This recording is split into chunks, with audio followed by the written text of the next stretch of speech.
Hey, welcome back everyone. It is time for another red hot covered call video. Hey, look, today we're going to talk about the weekly covered call. I absolutely love picking up little crumbs, little 1% crumbs for a 6 or 7 day trade. I use it all the time, and one of my favorites is Microsoft. I've talked about this many times, but everybody wants to hear about the weekly covered call, and it's because of a mindset. I always talk about a mindset, and for you that want to hear about the weekly covered call, I know what your mindset is. You want to make that mini paycheck that I've talked about many times. We collect 1 crumb, 2 crumbs, we collect 3 crumbs, all of a sudden we're talking real money, and that's what I love, man. This is my cash printing machine. Now look, we are going to talk about that. You know, I write the traditional 30-day covered call. My wheelhouse is really the 3-week covered call. I really like that 3-week covered call because it does not tie me down for a long period. Stocks usually don't jump off the chart if I'm using the golden rules of covered call writing, where we're going to eliminate earnings reports, right? We don't want to write a covered call through earnings report, and we particularly do not want to have our expiration dates usually on that Friday. So when we avoid those volatile times, we're able to write those steady Eddie 3%, 4% covered calls for that 30-day period. Now with the weekly covered call, we have a different goal. We're not looking for that 3%. We're looking for a 0.9%, maybe a 1% gain, because if we can do this, if we can find that great stock that we can do this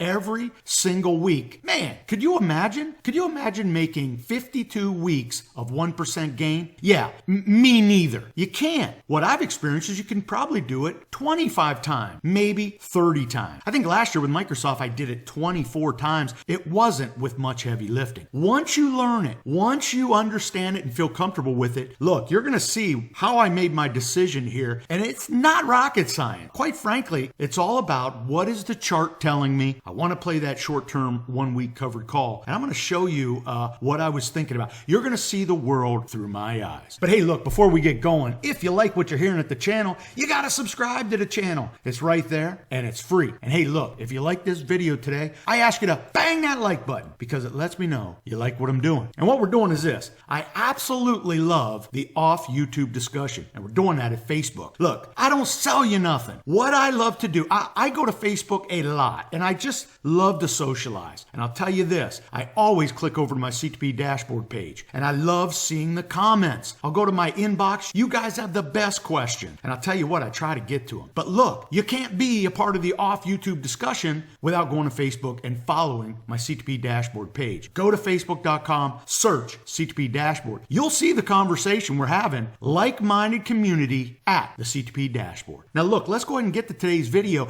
but I want to show you something first that you may not know we have here at the CTPDashboard.com. Now on YouTube, you might be watching videos from some great cover call writers, and what you may have noticed is this. One, if you're watching my videos, you know I love using spreadsheets to keep the numbers in front of me. Yes, my mentor Jerry said if you're going to do this on 1 stock, 2 stocks, you're going to do it 1 time, 2 times a month. Man, you got to keep the numbers in front of you so you know when you're profitable. When you write that last covered call trade, you have to know what your cost basis is. So I created spreadsheets, and I started using those spreadsheets, and as I was using them, I would show them in my videos. What came from that was this. Everybody started saying, John, I love the video, but I want your spreadsheet. And so I created my homegrown spreadsheets so you can have them. So I post them up on my webpage, ctpdashboard.com. But here's the thing. Some of you on YouTube might be watching videos, and you'll see people with spreadsheets, and they charge you for it. And to me, this is just absolutely absurd. It's a spreadsheet. Look, send me an email. I'll show you how to create a spreadsheet. It's not that hard, and it shouldn't be intimidating. That's why I created my free spreadsheets, and I use them for everything, okay? First of all, I have the CTP Dashboard, which helps us find the next great cover call candidate. You know, I've talked about this so many times. I load it up every week, every Wednesday with the best stocks trading now. What I do is I make it an interactive dashboard. Yes, it's a spreadsheet, but for me, it's an interactive dashboard. It's not some static PDF file that you get in your email. For me, I want to be dynamic. I want to be interactive because I want to do my research. I want to own that research. And the only way I can do that is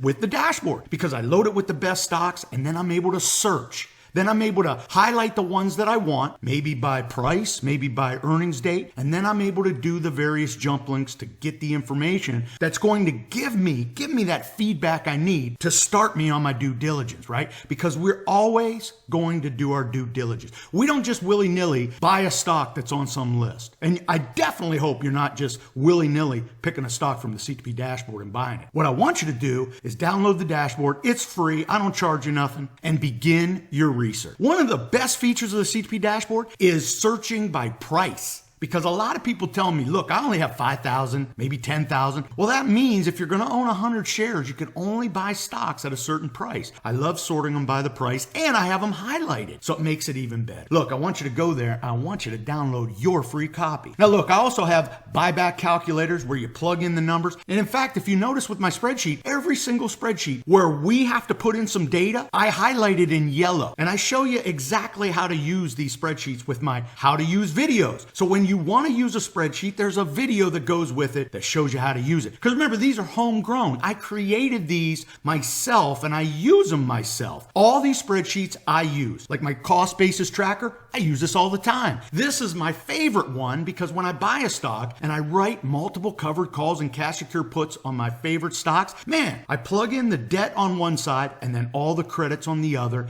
and it gives me the feedback I need. Because when I write that final covered call, I need to know when I'm profitable. And I love it because the cost basis tracker, I added a feature at the bottom where it tracks your trade versus the S&P 500. I love that feature. Always love to check that out when I'm knocking it down. And if you remember in my how to use video for the cost basis tracker, I showed you my Bristol Myers trade where I wrote 10 covered calls before I ended up selling the stock. Absolutely love the cost basis tracker. I also have my covered call and cash secure put total income tracker. This is the one you always see in my videos. I love using this one because this is where I track everything. I'm able to put in the trade, and then what I do is I'll put in a buyback price. It'll give me the feedback I need. It'll tell me if I'm profitable or not. And that's what I love because I love to buy back my options. Hell, my last video, I just showed you that I got paid $2.25 for an Alibaba covered call, and I ended up paying $1 to buy it back. Well, when I plugged in the $1 into the tracker, it told me how much I was going to make. And I absolutely love knowing kind of crumbs I'm going to pick up. This is what I do, and I do this time and time again because I've had success and I want to have success all the time. I tell you all the time, man, we have to prepare for success. And I know I sound like a broken record. Nobody's out there telling you you can be successful, right? Nobody's out there motivating you and encouraging you. See, I hear your stories and it just jacks me up. I create the spreadsheets. I offer them up to you. If you want them, go get them. They're free. And hell, I even give you a how to use video. All right, let's get to that Microsoft trade because I know you want to hear it. Okay, I ain't gonna lie. This trade happened March 21st. I believe that was a Wednesday. Okay, give me a little runway. If you know me and my weekly covered calls, I always love to buy the stock that I want to write a weekly covered call on the Thursday before the next week's Friday expiration. The reason for that is we get a little tiny bit of time value on the other side of the weekend that you don't get on the Monday of the week you're writing the weekly covered call. And the best way for me to explain that is, and I'll just throw some numbers out there. Say I own Microsoft at $100 and it's Thursday and I want to write the $101 next Friday covered call. I might get 50 cents for that. Yes, a 6-day trade, I get 50 cents for that. Well, if I waited till Monday, the Monday of the Friday expiration, I'm only going to get 30 cents for that. That's why if I'm going to write a weekly covered call, usually it's going to be the Thursday before the next